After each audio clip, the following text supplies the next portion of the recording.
As an entrepreneur, you're going to have good days and bad days. And for me, yesterday, I had one of my bad days. I essentially just kept getting distracted and couldn't get into the flow state, and that just made me feel really bad about myself. And the catalyst for all of that started the night before. I was making one of these videos and I was going to finish it off and upload it in the evening. I had quite a busy day and I just didn't have enough time to finish the video off in the morning. So in the evening, I plugged my phone into my laptop to upload the video, but I noticed that when I play the video, there's no sound. And my mind kind of blocked this out, and I still wanted to believe that there would be sound, so I carried on uploading it to my laptop. But obviously, when I uploaded it and dragged it into my editing software, there was still no sound. The little sound bars were empty. And this must have been really traumatic for my brain, because I still blocked the fact out that there wasn't any sound, and I started turning up the gain, trying to amplify it just to see if there's a little bit of sound there, but there wasn't any. So I had to slowly come to the realization that I had to re-record the whole thing and then upload and edit it. To top it off, it was only about an hour and a half until the video was due to upload, and for the past month I've stuck to a pretty strict upload schedule, so I really didn't want to miss that upload time. So long story short, I ended up recording it, editing it, and uploading it, and I only uploaded it about 30 seconds late, which I was really proud of myself for. But I did end up going to bed that night feeling kind of drained, and I didn't get the usual quality sleep that I get. And in the morning, because of that, I couldn't quite get into the flow state. I couldn't really focus as well as I usually do.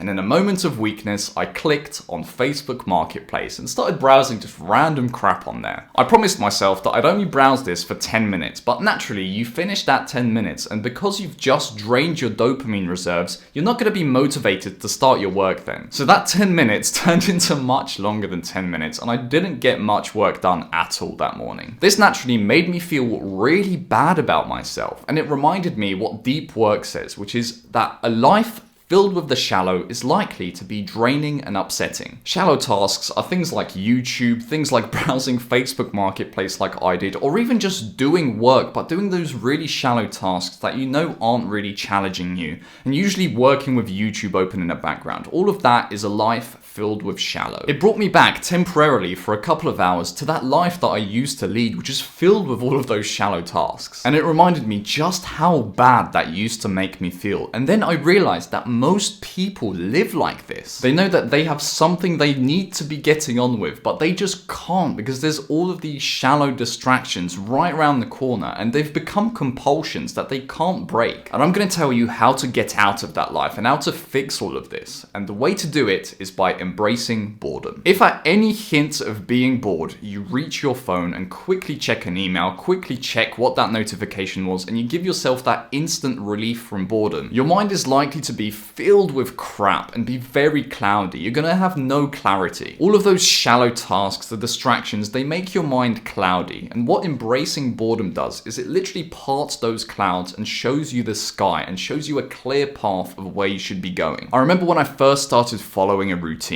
and when I followed that routine well, I remember feeling really good. And at the time, I thought it was just the routine doing that. But later I realized it wasn't just the routine, it was what the routine was preventing me from doing, which is getting distracted by a bunch of stuff that doesn't matter. It gave me that reset, that boredom that I needed to feel good again. It gave me that clarity I needed to pursue my purpose. The statement that made it click for me is this: a life filled with the shallow distractions is likely to be draining and upsetting, even if those tasks seem harmless or fun at the time, because you don't realize the damage they're doing for you. I was just so used to instantly relieving my boredom and grabbing my phone whenever I got distracted, but I realized that not relieving that boredom would have actually made me happier than relieving it. True happiness and fulfillment comes from stretching your mind just past its comfort zone, being on the edge of that comfort zone, going deep and doing something worthwhile. And to do that, you need to enter the flow state. To properly unlock and enter the flow state, you need to become okay with being bored. But this isn't easy to do because we can't really just embrace boredom like this. We're so used to just grabbing stuff. It's almost like a compulsion that we have. At the slightest hint of being bored, you automatically grab your phone and open your favorite app. If it was conscious, you would break that habit right now because you'd instantly realize that you're wasting your time. But usually the way it works is you're 5 minutes into a YouTube video before you wake up up and suddenly realize what you're doing. And by that point, it's too late because your dopamine's already been messed up. Start journaling and figure out what your most common compulsions are, and then you need to break that circuit before it even starts. Put the stuff that you're usually distracted by away from your immediate reach. We need to put an extra step in between realizing that you're bored and doing that compulsion. So for example, if you really like to grab your phone at the second you get bored, put your phone a few feet away from you so that first you have to get up and walk over to your phone, because in that few seconds you will realize what you're doing. My massive one was YouTube, because the second something difficult came up in my work, I would open a new tab, type Y, and then press enter because YouTube was on autofill, and then I'd see all the recommendations, click on a video. All of this was automatic. I wouldn't even realize what's going on. And then 5 minutes into the video, I realized that I've wasted my time. But now I was invested into the video and I had to watch the rest of it. And the way I broke that circuit is by downloading an extension on Chrome called Unhook. And what that does is it deletes all the suggested and recommended videos. So what happened is something difficult came up. I went on my browser, pressed Y, pressed enter, and then I realized, oh yeah, there's no recommendations. I'm supposed to be working now. And that broke the circuit and allowed me to get back into my work. And then once you've put that thing in between you and your distraction, just use some discipline to stop there. And it won't be nearly as hard as trying to stop 5 to 10 minutes into being distracted because you haven't been hooked in yet. Over time, this circuit will completely break and you can stop that step entirely because you won't be getting distracted anymore. Right now, it happens because when you encounter something difficult, your brain feels some sort of relief from that difficult task. But when you can't escape from it, your brain will stop doing it naturally. But we don't just want to embrace boredom whilst we're working. You need to apply it to the rest of your everyday life as well, because if you get distracted in your everyday life, you're gonna get distracted whilst you're working. At first, honestly, if you're used to just getting distracted and being on your phone and social media all day, the best thing that you can do is to just stare at your wall. If you have 20 minutes to kill, don't grab your phone, just put it down and find a spot on your wall somewhere. Maybe it's a bit of wallpaper, maybe it's like a bit of scuffed paint on the wall or something.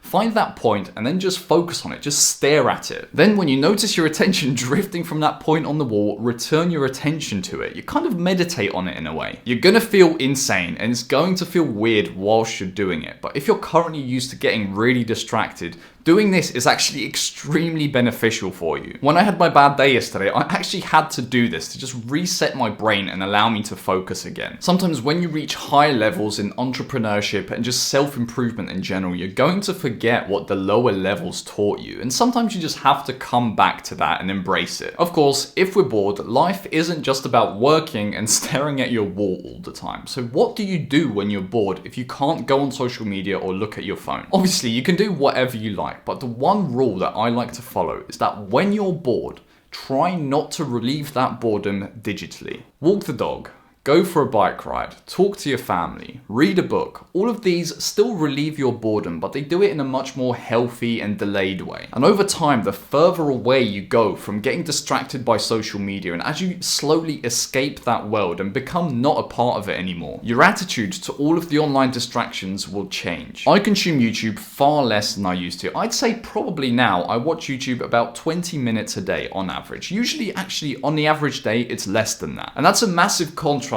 from what it used to be, because I used to watch YouTube whilst I was doing anything, whilst I was cooking, whilst I was working, whilst I was at the gym. It was literally just fused to me. I was part of YouTube. It was part of me. But over time, as I've stopped doing that, my attitudes to social media and YouTube has changed. I've been doing YouTube for a few years now, and I understand the game pretty well. And most of the time, I see through what the YouTubers are doing, how they're trying to grab your attention, and how they're not really being authentic. The only YouTubers I watch now are videos that are kind of like this, short form, not very edited, and just ones that actually build a connection with you and the YouTuber. I try not to watch people that are clearly putting on some sort of character, and over time, especially as you do it yourself, you're going to notice more and more how a lot of YouTubers, they put on a character that isn't really them. And I know this because sometimes I kind of slip into like a YouTube voice. I don't know if you get this if you've tried to record videos yourself, but you kind of speak in a different way, and sometimes you can't even help it. Occasionally, I catch myself doing this and I have to tell myself to stop. If you're you're putting on a character in your videos right now, you can tell you're not quite being yourself.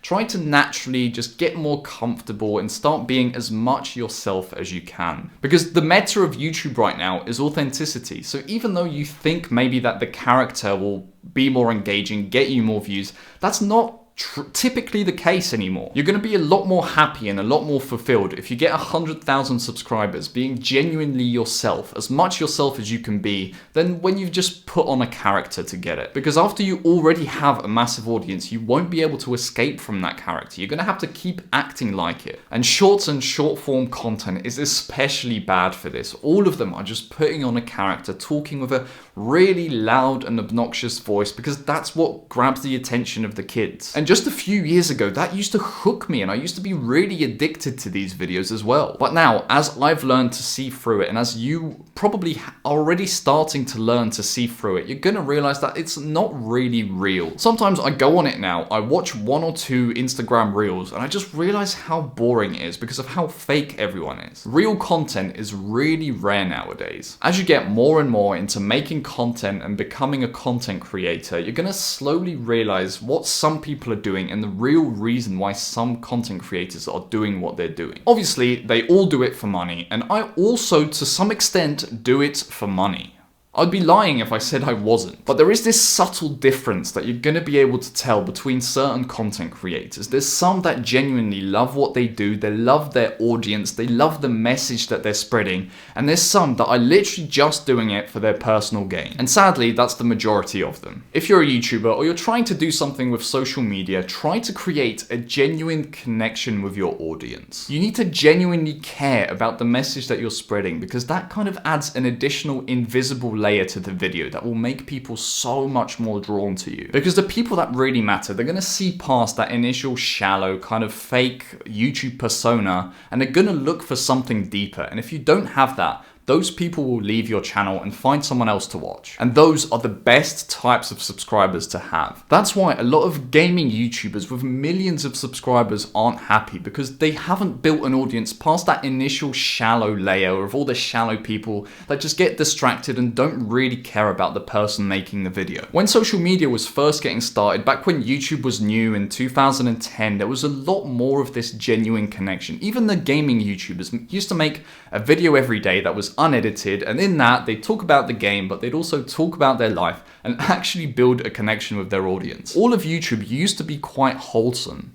Now everything is super rushed, super fast-paced, clickbaity and shallow just to get a few more clicks on the video. And in my first channel, a lot of the initial content does this too. I'm not gonna lie to you. I've also done this in the past. Thankfully, the authenticity meta is making a comeback, and a lot of people are realizing and seeing past this fake style of content. I'm pretty sure I repeat this like every 2 or 3 videos, but the best results I've ever had have always come when I've started caring about the people, the audience, instead of just optimizing for the views and the clicks and trying to get as much money as possible. When I stopped caring about the views and the money and started caring about the people, I got more views and money. That was a bit of a tangent, but to relate it back to the original point, the sum of who you are and how you feel is just what you're focused on during your day. I remember how shit my life was when my focus was really split up. My life had no purpose or direction, which made me feel empty. There was this kind of emptiness to my life that I couldn't describe to you at the time, but it was because of all of those distractions distracting me from my true calling. This empty feeling meant I turned to porn, to games, to social media, which then lowered my motivation because my dopamine levels were so low, so that when I tried to do work, I couldn't. And that then led to more pain, and because I felt pain, it just led to more distractions. It was like a vicious loop. And it's quite freeing in a way, because all you need to do to cure yourself of that vicious loop is to just do nothing. If you catch yourself in this loop that's clouding your mind, causing you to feel this distress, just stop. Just stare at your wall for 20 minutes, couple hours. If you're really far gone, you might need up to a week. Whenever your brain tries to do something, just insert something in the middle of that circuit to break it, and after not that long, the clouds begin to clear. You begin to get the clarity back to be able to pursue your goals, and because your dopamine is back up, you're going to have the motivation to pursue those goals, which means that you can finally start working on your dreams, and that work will start leading to fulfillment, and that fulfillment will become your new addiction. If you're new here, welcome. I'm Brian, and this isn't a YouTube channel. We're a movement of people who are tired of living an ordinary life. We see everyone going to their 9 to 5s, and we've decided we don't want that. We're looking at them all miserable, and we've decided to make a change. So, if you resonate with this message, subscribe to the channel, and I'll see you in the next video.